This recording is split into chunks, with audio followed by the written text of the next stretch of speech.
জাতীয় পর্যায়ে গৌরব উজ্জ্বল ও কৃতিত্বপূর্ণ অবদানের স্বীকৃতিস্বরূপ দেশের সর্বোচ্চ বেসামরিক মনোনয়ন স্বাধীনতা পুরস্কার 2026 প্রাপ্তদের হাতে পদক তুলে দিয়েছেন প্রধানমন্ত্রী তারেক রহমান।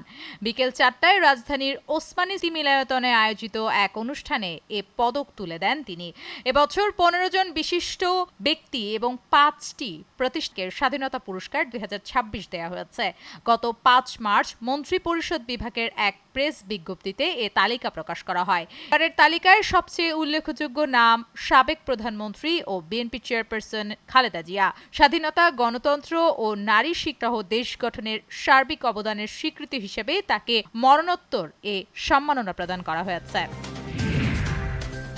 তুরস্কের প্রেসিডেন্ট রিসেপ তাইয়েপ এরদোয়ান পৃষ্ঠপোষকতায় আগামী 17 থেকে 19 এপ্রিল অনুষ্ঠিত হতে যাওয়া পঞ্চম আন্তালিয়া ডিপ্লোমেসি ফোরামের অংশ নিতে সকালে দেশে ছেড়েছেন পররাষ্ট্রমন্ত্রী খলিলুর রহমান। ফোরামের ফাঁকে তুরস্কের পররাষ্ট্রমন্ত্রী হাকান ফিকেনের সঙ্গে রাষ্ট্রমন্ত্রী দ্বিপক্ষীয় বৈঠক হওয়ার কথা রয়েছে।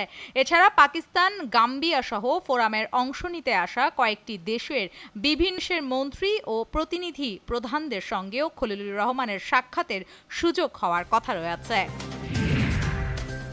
বিগত আওয়ামী লীগ সরকারের আমলে রাজনৈতিক উদ্দেশ্যে দায়ের করা হয়রানিমূলক মামলাগুলো প্রত্যাহারের বিষয়ে সরকার সচেতন এবং এ লক্ষ্যে কার্যকর পদক্ষেপ নেওয়া হয়েছে বলে জানাচ্ছেন আইনমন্ত্রী মোহাম্মদ আসাদুজ্জামান। ত্রয়োদশ জাতীয় সংসদে লিখিত প্রশ্নের জবাবে তিনি জানান, অন্তর্বর্তী সরকার এর আগে এ ধরনের মামলা প্রত্যাহারের জন্য একটি কমিটি গঠন করেছিল। ওই কমিটির নীতিগত সিদ্ধান্ত অনুযায়ী কোনো হত্যা মামলা প্রত্যাহার করা হয়নি।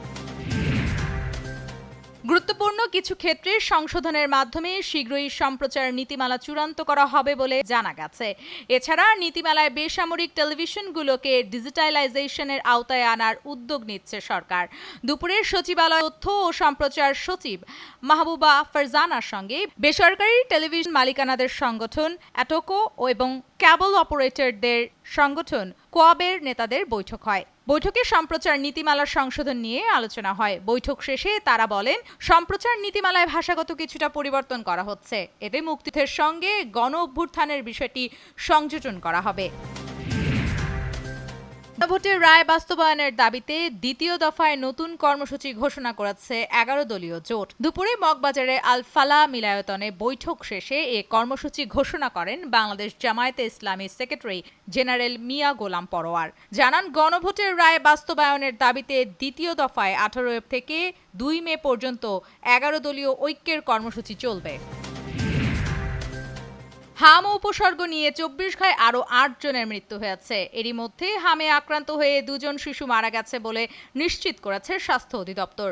বাকি 6 জন শিশু মারা গেছে হামের উপসর্গ নিয়ে। বিকেলের স্বাস্থ্য অধিদপ্তরের সংবাদ বিজ্ঞপ্তিতে এ তথ্য জানানো হয়।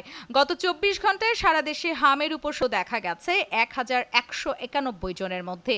এ নিয়ে মোট আক্রান্ত রোগীর সংখ্যা দাঁড়িয়েছে 20,352 জনে। চলতি বছর হামে আক্রান্ত হয়ে মোট মৃত্যুর সংখ্যা দাঁড়িয়েছে 34 জনে।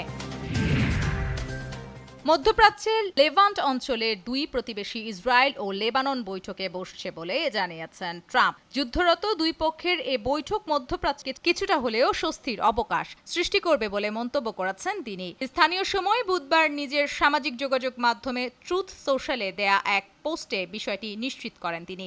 তবে এই পোস্টে বিষয়টি নিয়ে বিস্তারিত কোনো তথ্য দেননি প্রেসিডেন্ট ট্রাম্প। কোথায় এই বৈঠক হচ্ছে এবং কারা এই বৈঠকে প্রতিনিধিত্ব করছেন সেসব তথ্য নেই পোস্টে। আসন্ন ফিফা বিশ্বকাপ শুরু হওয়ার 2 মাসেরও কম সময় বাকি। এরই মাঝে বড় ধাক্কা খেলেও লিওনেল মেসি ও আন্তর্জাতিক ফুটবল দল। গত বছর ভেনেজুয়েলার বিপক্ষে একটি প্রীতি ম্যাচে মাঠে না নামায় ফ্লোরিডা ভিত্তিক একটি ইভেন্ট ম্যানেজমেন্ট কোম্পানি মেসি ও আর্জেন্টিনার বিরুদ্ধে করেছে প্রতারণা মামলা। অভিযোগ উঠেছে, চুক্তি অনুযায়ী অন্তত 30 মিনিট খেলার কথা থাকলেও ভেনেজুয়েলার বিপক্ষে মেসি সেদিন মাঠে নামেননি, যা কোম্পানিটিকে বড় ধরনের আর্থিক ক্ষতির মুখে ফেলেছে।